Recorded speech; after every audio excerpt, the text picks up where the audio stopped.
one of her best on the radio. The breaking news of the day is so sad. Legendary queen of disco, Donna Summer, has left us at the age of 63 after a long battle with cancer. Yeah, 63. A 5-time Grammy winner, nominated, I believe, about 17 times. She really ruled in the 70s and 80s. Kept singing long after that and touring after that, but those are really the memories that come to us. Songs like Last Dance, Hot Stuff, Bad Girls, Dim All the Lights, MacArthur Park. I'll stop right there. Really passed away at the age of 63. You've been sending amazing comments. We will get to those in just a moment. First, let's bring in entertainment journalist John Murray, who I'm sure has been reminiscing over the last hour as the news came in. John, it is a profound loss. She has left quite a mark on the music industry. Absolutely, Rochelle. I mean, she was the queen of disco. She changed the way we viewed music, and she dominated the charts in the 70s with her disco sound.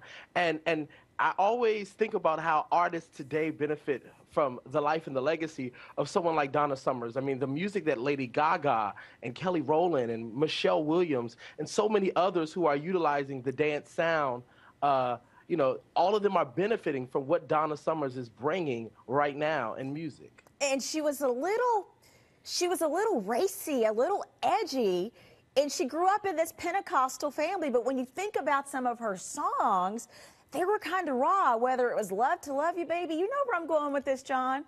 Absolutely. And, you know, Donna Summer became very conflicted about the raciness of her music. At a point in her career, she became a born-again Christian, and she got to a point where she didn't want to perform. And even when she returned to performing, she was really apprehensive about performing some of the more racier songs in her repertoire because of the fact that this was a life that she lived in the 70s.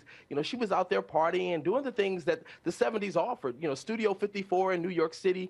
You know, her VH1 Behind the Music and documentaries on her life are some of the most insightful. They're cautionary tales on how not to go into music, but she was someone who had a redemptive story, and she was able to get a hold of the partying and the rock star lifestyle. Yes. And bring everything full circle. And before she died, one of the last interviews she did, that she said she was living to be a loving person, and that was her aspirations. That was the biggest thing that she wanted out of her career, just to be the most loving person that she could be. And it does seem that that's what she radiated. There's so many women who really admired her. She was so beautiful and so talented, not just a pretty face. She's profoundly talented. She also played instruments on top of having that beautiful voice, and she really just seemed to exude strength as well.